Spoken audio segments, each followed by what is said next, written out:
او ورپسې آیت کې سوی ولا تصلي على احد منهم مات ابدا. دې منافقانو کې څوک مړ شي په هغه باندې د جنازې مونځ نه کې. دا هغه واقع د پرون چې مې د کومه ذکر کړې وه چې نبي کریم صلی الله علیه وسلم نبی کریم صلی الله علیه وسلم یو ځل داسې شي و که نه تفصیلي واقع لږه شانته کوم لږ ټایم شته. نبي علیه الصلاة والسلام مبارک ته عبدالله ابن ابی ابن سلول هم چې رئیس المنافقین و که نه د هغه دغه له لاړو بیمار پرسی له اخري حالاتو د هغه بیمار پرسی له لاړو تپوس چې کوو نبي کریم صلی الله علیه وسلم. هغه نبی کریم صلی الله علیه وسلم مبارک چې ورسره کېناست نبي علیه السلام ته یې وي چې یا رسول الله داسې کار وکړه که نه چې ته دا خپل کپړه نه ده دا د نبي علیه الصلاة والسلام مبارک په لاندې م لباس استعمالو هغې ته به قمیص تحتانی وي لاندې کمیس یو به باندې نبي علیه الصلاة والسلام یو جبه ټایپ کمیس اچولی و دې ته به قمیص فوقاني وي دا فوقاني کمیس یې نبي علیه السلام نه وغوښتو وایي دا ماله او د هغه مطلب دا و چې نبي علیه الصلاة والسلام دا کمیس په ما سره او دا به زما کفن شي الله جل شانو به راته په قبر کې څه نه وایي هغه دا مطلب و. نبی کریم صلی الله علیه وسلم نے دا وغوښتو بیا نبی علیه الصلاة والسلام ته وي ماله جنازه و. نبی علیه الصلاة والسلام مبارک د جنازې په خبره باندې خاموش. نبی کریم صلی الله علیه وسلم خپل کمیس مبارک ور دا خبره چې نبی کریم صلی الله علیه وسلم کمیس ورکو دی سړي دا د کمیس قابل نه الله جل شانو په خلاف داسې آیتونه مبارکه نازلې او نبی علیه السلام کمیس ورکړي یو وجه وه نبی کریم صلی الله علیه وسلم کمیس ځکه ورکړی و یو ورځ چې کله جنګ بدر کې د نبی علیه السلام تره ګرفتار شوی عباس رضی الله تعالی عنه نو د هغه سره کمیس نه و د هغه سره او هغه او د جسم نه ډېر غټ نو چا کمیس پې نه برابرېدو عبدالله ابن ابی ابن سلول ول خپل کمیس ورکړو داسې وله ورکړو پیسو نه داسې تبرعاني وله ورکړو وایي دا واله بس نبي علیه الصلاة والسلام مبارک په دې خوشحاله شوی په دغه یو حرکت ته عبدالله ابن ابی ابن سلول منافق باندې نبي علیه الصلاة والسلام مبارک خوشحاله شوی بیا څه چلو شو نبي علیه الصلاة والسلام چې دا کمیس ورکو اغله د دې یوه وجه دا وه چې د څومره احسانات دي زما سره شته خو نه خو دا یو احسان یې چېرته و چې دا مو ته زه واپس کړم چې الله جل شانو پوره سزا ورکړي دا یو احسان یې مو ته واپس کوو پوهېږې په دې خبره د دې د وجې نبي علیه الصلاة والسلام کمیس ورکړو. دویمه خبره دا ده د قرآن مجید آیتونه مبارکه دا وایي چې نبي علیه الصلاة والسلام ته هر انسان ته خصوصا نبي کریم صلی الله علیه وسلم ته یو حکم دی چې واما السائل فلا تنهر چې کله سوالګری تا نه سوال وکړي نه هغه محرومه کوه ما د نبي علیه السلام نه خو ده سوال کړو ځکه نبي علیه الصلاة والسلام له کمیس ورکړو دا د نبي علیه السلام شان و واما السائل فلا تنهر سوالګری به نبي علیه السلام داسې نه پرېږدي او یا دا د نبي کریم صلی الله علیه وسلم ذاتي مسله وه او بیا چې کله شریعت مسله راله نو بیا چلو شو بیا د جنازې وخت راغی دا عبدالله ابن ابی ابن سلول چې کوم د عبدالله ابن ابی ابن سلول زوی و هغه ډېر لوی صحابي و بهترین انسان و ډېر صلاحیت والی انسان و هغه راغی نبي علیه الصلاة والسلام یا رسول الله بابا هغه مې مړ شوی دی ته یې جنازه وکړه نبي علیه الصلاة والسلام مبارک روان شو نبي علیه الصلاة والسلام مبارک ودرېدو حضرت عمر رضی الله تعالی عنه راغی مخې ته ورته ودرېدو یا رسول الله دا څوک دی په ده جنازه کې ستا د بیبي بې عزتي کړې د حضرت عایشې د ام المؤمنین د تمام مؤمنانو مور و د هغې بې عزتي کړې وه هغه بهتان یې چې پرې لګولی و په صورت نور کې تاسو ویلي په رمضان المبارک دا هغه سړی د هغه جنازه کې یا رسول د دا کړي نبي علیه السلام فرمیل قلار شو عمر ما نه قلار شو جنازه دا نبي علیه السلام ګوره ذاتیات د نبي علیه الصلاة والسلام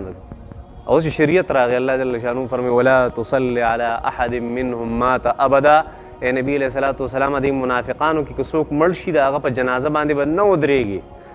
د هغه جنازه به نه کې الله جل شانو دا فرمایل چې حضرت عمر سوی دا ټیک وي بس حضرت عمر چې سوی دا ټیک وي ښه کم ځای کې عمر خبره کړې الله آیتونه نازل کړي داسې عجیبه ځکه نبي علیه الصلوۃ والسلام فرمایل لو کان بعدي نبی لکان عمر کما نه پس پیغمبر وي عمر به وي چې خولې خوځولې الله آیتونه نازل کړي داسې لوی صحابي تر ولا تصلي على احد ولا تصلي او مزمك على احد ويو کس باندې منهم د دین ماته چې مړ شي ابدا همیشه دا یو خبره ولا تقم على قبره او دی په قبر هم ودرېږه نبی علیه الصلاة والسلام فرمایل ټیک جنازه به ونه کما دې کوم ځای کې دفن شي هلته به لږ ورشه نبی علیه السلام مبارک طریقه وه چې کله به یې جنازه وکړه بیا به راغی د قبر خواله او د قبر والا سره به دومره ټایم تیرو د نبی علیه السلام ترتیب دا دومره ټایم به دا قبر سره تیرو د دفن نه پس چې څومره وخت کې یو څاروی هغه ذبح کړی شي اوښ هغه ذبح کړی شي بیا هغه حصي شي او خلکو له تقسیم کړي دومره وخت په نبی علیه الصلاۃ والسلام د هغه مړي سره تیروي دی ناشنا ځای ته راغلی دی چې موږ سره لږ ساعت تیر چې دی مانوس شي دې ځای سره دا به نبي علیه الصلاۃ والسلام دونه ساعت تیرو لکه تاسو کړي دي داسې او بیا یو عالم بیان هم کوي دغه طریقه د نبی کریم صلی الله علیه وسلم نو په قبر باندې به ودرېدو نبی کریم صلی الله علیه وسلم د قبر باندې پاسه ودرېدل دا مطلب نه یعنی قبر ته ودرېده دا مطلب هغه دعا دپاره د هغې د استغفار دپاره نبي علیه الصلاۃ والسلام به دعا غوښته قبر خوا کې به ودرېدو نبي علیه الصلاۃ والسلام یو طریقې او مخکې هم تاسو ته ذکر کړی نبي علیه السلام به په کومه طریقه قبر ته ودرېدو او دعا به یې کوله امام نووي رحمت الله علیه په شرح د مسلم کې ذکر کړ نو دلته الله وتدام فرمایي دین یمنک ولا تقم علی قبره د دې خبیثه په قبر باندې مو ودرېږه د دې خبیثه په قبر باندې چېرته ونه درېږي انهم کفروا بالله ورسوله ځکه دا کافر دي په الله باندې او پیغمبر باندې صلی الله علیه وسلم وماتوا او دی مړه شوي دي او هم په داسې حالت کې دي فاسقون فاسقانو الله فرمایي یا ایها النبی ای پیغمبره صلی الله علیه وسلم حسبک الله کافی دی ستا دپاره الله ومن او د هغه چا دپاره اتبعک چې ستا تابعداري وکړي من المؤمنین د مؤمنانو نه یا ایها النبی ای پیغمبره صلی الله علیه وسلم حرض المؤمنین ترغیب ورکه مؤمنانو له حرض راپورته کا المؤمنین مؤمنان علی القتال په جنگ باندې د کافرو سره یکن کچریوی منکم پتاسو کې 20 شل کسان صابرون صبر کون کی یغلبو دیبا غالب شي 200 په 200 باندې و ایکن او کچریوی منکم پتاسو کې 100 سل کسان یغلبو دا به غالب شي الفن په زرو کسانو باندې من الذین پاغي کسانو کفرو چې کافران بانهم زکه بشک دا خلق قوم انداس قوم لا يفقهون چې دی نه پويږي الان اوس خفف الله عنكم الله ستاسو نه بوج سپکو خفف سپکو عنكم ستاسو نه بوج چا الله الان اوس خفف الله سپکو عنكم ستاسو نه وعلم او الله ته پته ده ان بشک فیکم پتاس کې ضعفا کمزوری ده فإيكن کچریوی منکم پتاس کې 100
یو مسلمان لیډر لپاره دی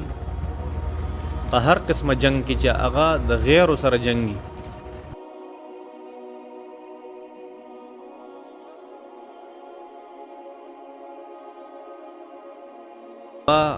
خپل توجه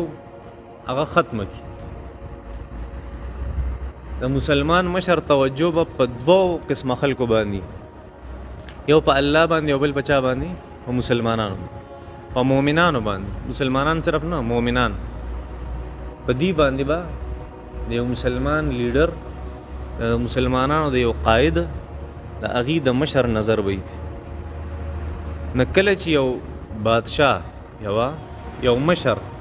بس که هر مشري خو د یو قوم مشر چې کله هغه په الله نظر وساتي او په مؤمنانو نظر وساتي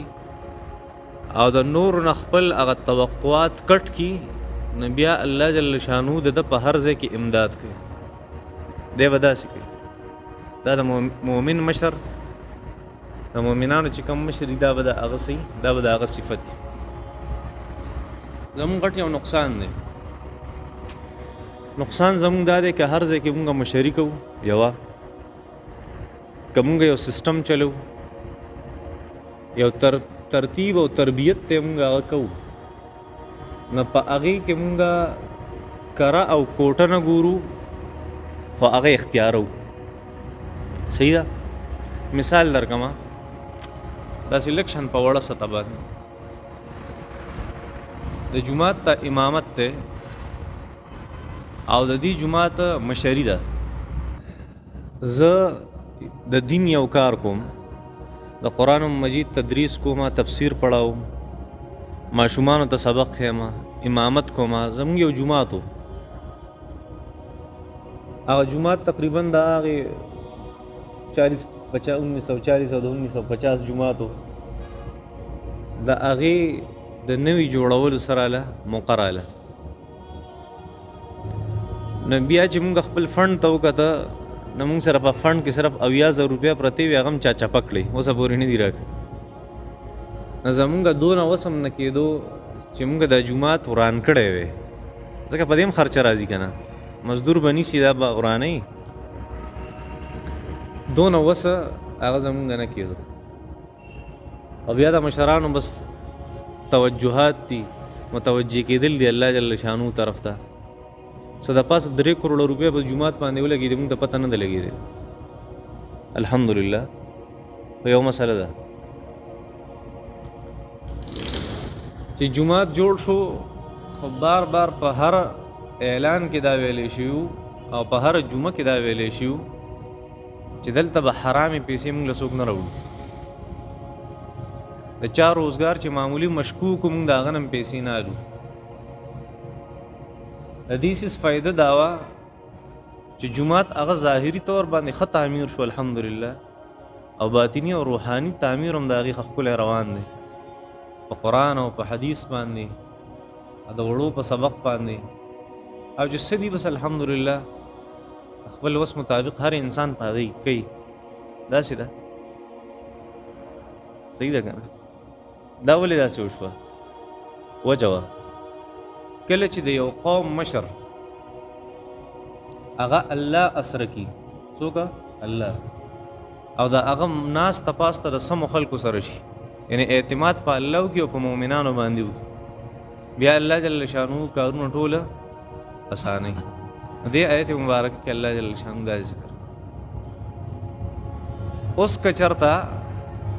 زمونږ مشرانو دا خبره کړې وې چې مونږ حرام او حلال نه ګورو، راوړو به دې جومات کې به لګو، نو دا جومات چې څنګه تاسو ته ښکاري دې نه هم ښکلی جوړ شوی.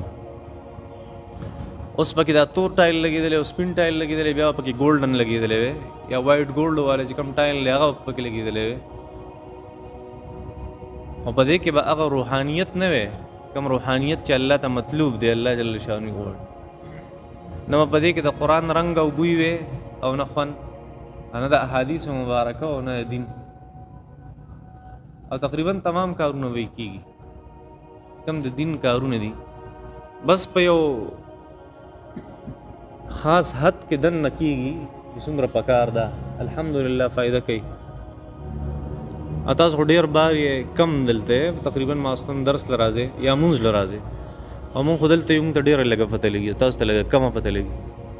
نور مونږ ته زمونږ الحمدلله دا هغه وړه سطح وه په غټه سطح باندې زمونږ سیاست ته او زمونږ بادشاهت الله جل شانو د هغې دپاره هم ذکر کوي چې یا ایها النبي نبي علیه صلات وسلام حسبک الله ومن اتبعک من المؤمنین ستا اعتماد به په دوو څیزونو باندې یو په الله باندې یو په مؤمنانو باندې دې نه علاوه بل چا سره ستا څه کار نه وي که هغه په وړه سطح باندې که هغه په غټه سطح باندې لکه ته ورته وایې چې هلکه مه کوه داسې مؤمنانو خلکو سره خلک تعلق ساتي اعتماد والا خلکو سره سمو خلکو سره او په الله اعتماد په الله به ستا امداد کې مرسته به دې کې نه غلطو خلکو سره ناست او دوی ځان سره کېنول دا زموږ مجبورۍ دي څه دي نه یاد ساته چې په الله تا څنګه ګمان وکړو الله له سره هغه شانتي کوي که تا الله چې څه غواړي چې دا اسرکه د هغې نه علاوه تا بل څه اسره کړه نه الله به دې هغې ته وسپاري پوهېږي په دې الله هغې ته سپاري سړی او الله بیا په هغې کې انسان بې عزته کوي ګورې دا م یاد ساتي ځکه چې الله جل شانو خلاف ته وکړه الله جل شانو باندې بدګماني وکړه چې الله زما سره نه دی بس الله به جوړې ما په نیمه لار کې پرېږدي په الله مې اعتماد نشته نو چې کله انسان نبی علیه الصلاۃ والسلام فرمایل چې الله فرمایي حدیث قدسی بخاری شریف کی روایت ہے صحیح حدیث قدسی الله فرمایي چې انا عند ظن عبدي بي زه د خپل بنده د ګمان سره چلیږم چې دی په ما څنګه ګمان کوي زه سره هغه شانت چې د الله نه انسان اسره خپله کټ کي او چې الله څه غواړي چې په دې باندې به ستا اعتماد وي د هغې نه د انسان اعتماد مات شي نو بیا به الله جل شانو نور تمام غلطو څیزونو ته څه کي الله به یې پرېږدي هغې ته په الله جل شانو باندې اعتماد زموږ والد صاحب رحمت الله علیه کله ناکله باید څه مسله راغله موږ وی جي پلان کې شته هغې به موږ ته وخاندل بچي داسې مه وایې داسې کوئ زه به نه یم او تاسو په غیر الله باندې اعتماد کوئ د الله جل شانه د ذات نه علاوه په چا اعتماد نه کوئ ځکه دا داسې خلک دي دا به هم په یو کار ور واچوي بیا به نه سیټ ته شي ځکه د هغه په شیرګل کې دا یو کاله تجربه وه وایي داسې خلک چې هغه ډېر نږدې دي ما سره د 500 کاله تعلق دی زما سره زه د پاغي باندې اعتماد نه کوم ولې اعتماد په چا پکاري د الله جل شانو په ذات باندې پکاري په ټوله دنیا یو طرف ته شي یو ابراهیم یو نسوځو په شپږ میاشتې اور باندې چې هغې جمع کړي وه خشاکونه یو ابراهیم علیه السلام دا ولې خو د هغه اعتماد صرف په الله جل شانو باندې چې کله اور ته وغورځو که نه اور ته وغورځو او فرشتې راغلې جبریل راغی او نور د باران فرشتې راغلې او حضرت جبریل ورته الک حاجت یا ابراهیم اے ابراهیم ستاسو ضرورت شته څونه ضرورت وخو اور ته راپرېوځي اور ته هغه ورته څه وایي اما الیکما فلا تاسو دواړو ته مې ضرورت نشته اما الی الله فنعم زما ضرورت چاته دی څوک چې مې دې اور ته رارسي هغه ذات ته مې ضرورت بیا الله جل شانو تمام اسباب سیټ تکړه او براه راست اور ته څه وي قلنا یا نار کونی بردا وسلاما علی ابراهیم دا ولي وی الله جل شانو دونه مضبوط اعتماد موجود کله چې اعتماد د انسان ډیر کارونه داسې دي چې مونږه اسې ټرای کوو مونږ کمزوري خلک یو او ټرای کوو کله ناکله چې واقعي داسې الله به زمونږ امداد وکړي که نه او اسې ځان داسې وښیو ځان داسې نیک کو که نه یو کار ته مخامخ شو او الله جل شانو اسره کړه کې یریږم الله جل شانو کار داسې سر ته ورسوي که نه او داسې د مشکلاتو نه مو ساتي چې مونږ حیران شو دا څنګه وشو حقیقت حال دا هغه لږ شان اعتماد دی چې د هغې څه حیثیت نشته سره بیا چې ډېر اعتماد وکړي د الله جل شانو په ذات باندې نو اوسه پورې ما څوک نه دي لیدلي چې دی د لوږې نه مړ شوي چې هلکه اوس که چېرته داسې خلکو ته خبره کوې هر چا ته کې خبره او دا ورته ووایي چې هلکه دروغ مه وایه دی وایي چې دروغ نه وایم نو څنګه به دنیا کې چلیږم دو نمبري مه کوه دو نمبري چې نه کوم د خلکو سره به څنګه چلیږم فراډونه مه کوه نو چې نه کوم نو چلیږم به څنګه یا خو دا خلک ما نه پرېږدي ځان سره هلکه دا شوشا مه کوه دا ریاکاري مه کوه چې نه کومه څه کې یار دنیا ده نو خورم به د کم ځای نه اسکم به د کم ځای نه پروټوکول او عزت به د کم ځای نه الله جل شانو چې دا بنده کله حرام کار کوي ناروا کار او دی دا وایي چې خورم به د کم ځای نه اسکم به د کم ځای نه الله جل شانو فرمایي دی بنده ته مخامخ چې چې من اوصل الیک الغذاء وكنت جنینا فی بطن امک، ای ظالمه ته چې د مور په خېټه کې هلته د رزق چا در کړو، سود دې کړو، دروغ دې ویلو، فراډونه دې کړو، هلته ما ته رزق در رسولی دی، اوس ته دا فکر دی ته زما د عزت پسې کېږي، زما د شهرت پسې کېږي،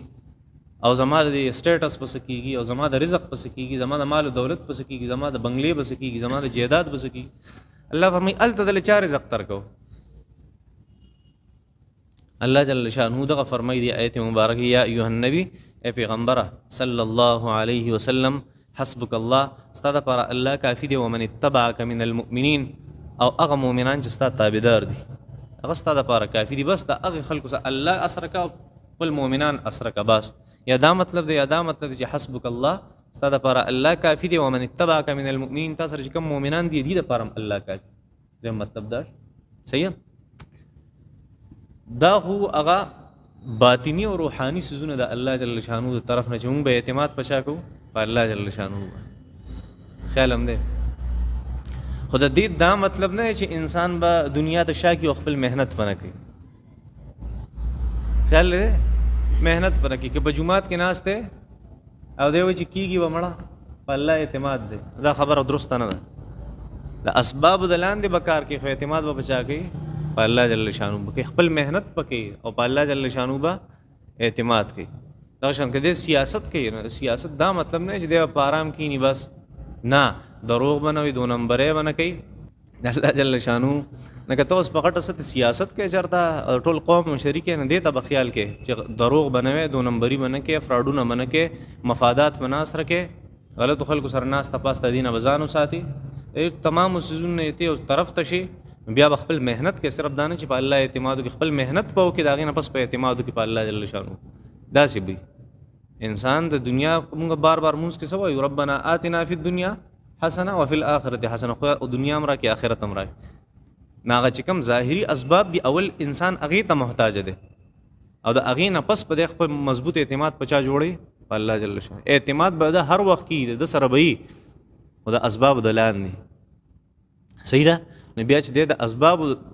لاندې په الله جل شانو اعتماد وکړي، الله جل شانو کله د اسباب د لاندې د سره سره مدد کوي او کله د اسباب نه باندې د مدد وکړي، د پوی نشي سره چې دا کم طرف او شو دا ځکه الله جل شانو علم دی. یا ایها النبی او ورپسې د مهنت تذکره د الله جل شانو فرمای چې دا چونکه جنگ بدر واقعي دي کنه چې الله جل شانو ستاسو لپاره کافی دی او د مؤمنانو لپاره کم چې پتا ستاسو تابعداري کوي. د بدر واقعي د الله جل شانو ورپسې د مهنت تذکره یا ایها النبی حرض المؤمنین علی القتال. اے نبی علیہ السلام ګوره دا خبره ځان سره یاد سره په اعتماد نه ده، ته به مهنت کې د مؤمنان مند سره مهنت کوي. حرض ترغیب ورکا المؤمنین مؤمنانو ته، حرض را پورته کا، را برانګیخته کا، را پار کا المؤمنین دا مؤمنان علی القتال پس باندې د کافر خلاف په جهاد باندې په قتال باندې. یکم منکم 20 صابرون یغلبوا 200. دغه ځای پورې د الله جل شانو د اعتماد او د اسباب تذکره او صلی الله جل شانه هغه دویمه چې کوم واقع تاسو ته کوم خبره او مضمون او مفهوم چې تاسو ته ما په سٹارټ کې وی چې الله جل شانه د جهاد متعلق چې کوم احکامات دي نو باغی باندې لږ بحث کوي. الله جل شانو فرمایي دا ابتدایي حکم دی دین اسلام. الله آپشنز ذکر کوي، آپشنز یو سیزی کنه انسان ته کدا دی خو خی کدا دی خو خی کدا دی خو کدا استغفر الله جل شانو دغه دې تذکرہ کوي چې د مؤمنانو د اعتماد پوری خبره ده. نو آپشنز ول ورکه چې تاسو ځان ته وګورئ چې بسونه وبو کې نو کله ناکله به تاسو ډیر مضبوط یې نو بیا به صحیح یکم منکم 20 صابرون یغلبوا 200.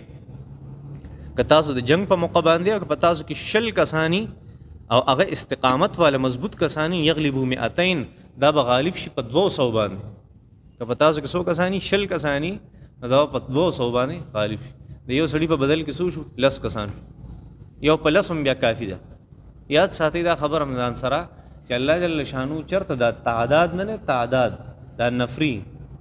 دا د الله جل شانو الله جل شانو دا د کامیابی معیار په دنیا کې نه دی ګرځولې چې تب جنگ الګټي، تب سیاست الګټي، تب خپل نظریات الګټي،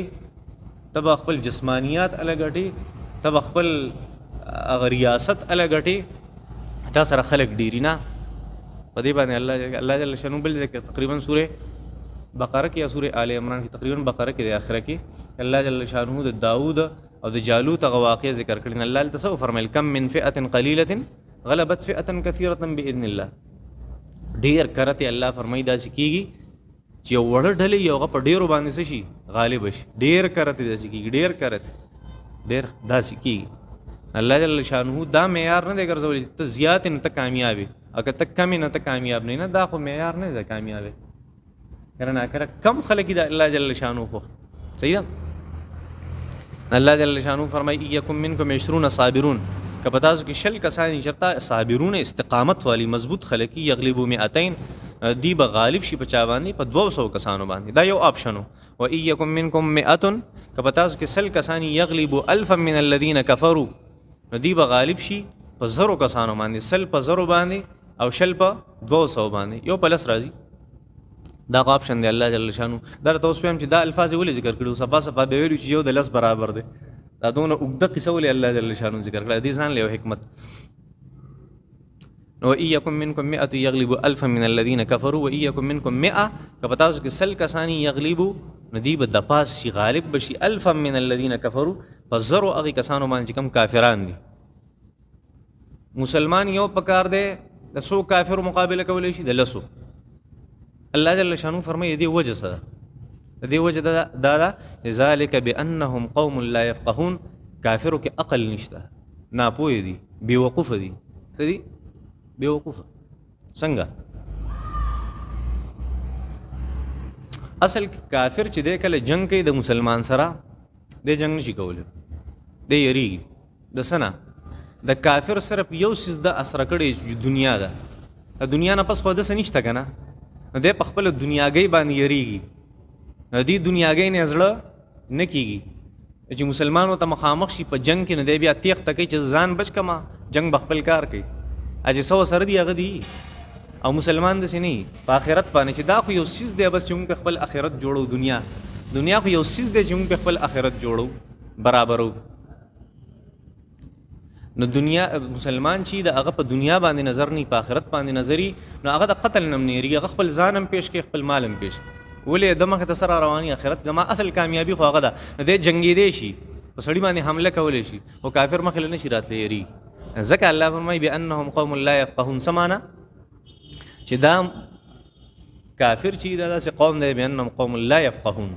سپوې نشته. الله جل شانو فرمایي ځکه کله دی پوهه خو دی به ایمان راوړې په آخرت باندې او په الله جل شانو ونشته. الله جل شانو فرمایي او ټیم شته موږ لانه دی شوی. بیا الله جل شانو فرمایي دا یو آپشن الله جل شانو ذکر کو بیا الان خفف الله عنكم. اوس الله جل شانو چې کوم حکم دا مخکې حکم ذکر شو چې یو مسلمان به لسو کافرون نه تخت ځکه یو مسلمان د چا مقابله کولی شي لسو کسانو مقابله کولی شي. دا یو آپشن په حکم کې. دویم الان خفف الله عنكم. اوس الله فرمایي ما ته پته لري تاسو کې کمزوري راغلي لکه کمزوري شوی دومره اعتماد مونږ. الله جل شانو فرمایي چې الان اوس خفف الله عنكم الله ستاسو نه بوج پکړه دی وعلم او الله ته پته لري چې ان فيكم ضعفا پتا سو کمزوري ده ضعف ته پتا سو. نو وسه حکم څه دی فإيكم منكم 100 که پتا سو کې سل کسانی صابرۃ او استقامت والا یغلبوا 200 د 200 د پاره کافی دي. اوس یو پسو شو یو په 2 شو چې دوه کافرونو به نه تختی مسلمان ته اجازه نشته. صحیح ده. ځکه الله فرمایل چې دا د انسان بس کله ناکله اعتماد ډیرونه دی بیا د لسونه نه تختی خو چې اعتماد کمی نه بیا د سره دا آپشن دی چې د دوه کسانی دا غینه نه تختی کې دي سیوا کیږي بیا تختی دی شي نور مسلمان و باغا نه کوي. ښه صحیح ده. مخکې وته ویلو دا حکم دیر شوی مخ.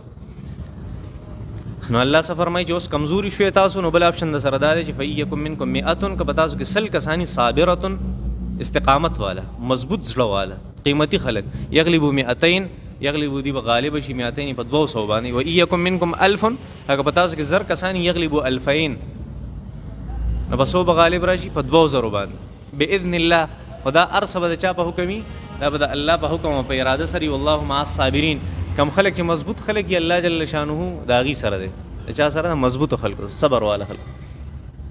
یو خدای نظم قرآن دا نسق چې کم دی الله جل شانه په دې انداز کې دا خبر ولې ذکر کړي شل صحیح ده شلو پس 200 داسې انداز کې یا زر 2000 دا انداز چې الله جل اصل کې نبی کریم صلی الله علیه وسلم یو طریقه وا هغه چې به یو دسته لېږل چرته کنه دسته یو دسته کې به د نبی علیه الصلاۃ والسلام د لسو نواله د سلو پوری خیال هم دی یا د 200 پوری یا د 0 پوری کسانو الله هغه انداز کې ذکر کوي هغه حکم ذکر کوي نبی علیه الصلاۃ والسلام د دستو پوزیشن داسیو کوم دستې چې د جهاد د پاره لېږلي خیال هم دی دا اغي چې کوم انداز او داغي مطابق الله جل شانو د عربو د انداز مطابق الله جل شانو آیتونه مبارکه نازل نور داسې ویلو چې یو اگر دوه د پاره کافی دی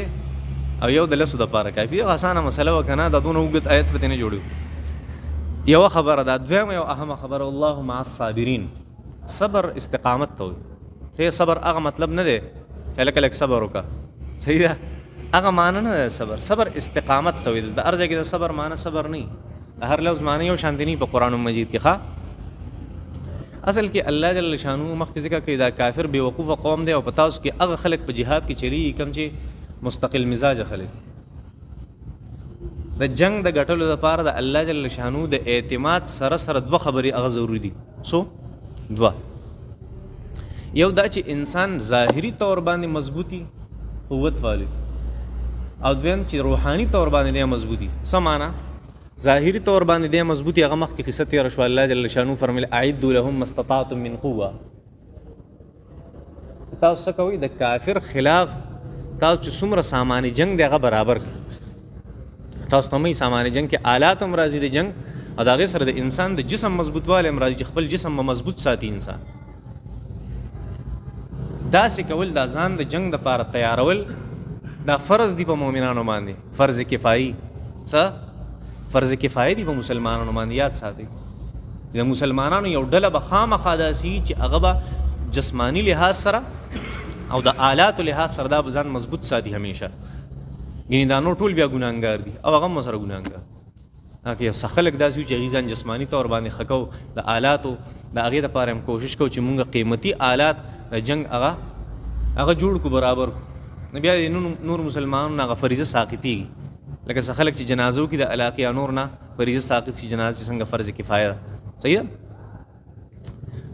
دا یو خبره وا چې دا جنگ د لپاره ضروری ده دویمه چې انسان روحاني طور باندې مضبوط شي هغه مخکې عقیده تیر شو روحاني طور باندې دا چې د زړه مضبوطی څه چې د اعتماد به بچا باندې په الله جل شانو باندې دا دوه خبره د خلاصه د سورۃ الانفال چې مسلمانان به همیشه په دوه سيزونو کې ځان مضبوطي ظاهري طور باندې او روحاني باطینی طور باندې زړه به مضبوطي او جسم به مضبوط دا څه بکې ښا دا څه د جسم خیال ساتل دا انتهایی ضروری دي ورزش کوي ښا صحیح ده ما پرې خې ځکه زسي خبره چې مې وکړه څو ورځې مې شي دا مې پرې خې دا ورزش نو سویلم نشم چاته ته ورزش کوله دا ډېر خصیص دی مسنونه طریقه د نبی کریم صلی الله علیه وسلم او د جهاد دا چې کومه مسله بیا پدې کې دا فرض کفایه د جهاد ته ځان تیارول د مؤمنانو لپاره الله جل شانو فرمایل چې دا بے وقوف قوم دی کافر دینه پویږي په جنگ باندې او تاسو سره به الله جل شانو علی چې تاسو استقامت والے استقامت په جنگ کې بدغه دوه سيزونه باندې ملاوي یو 100 سکند راشته کې چا سوال یې غوښ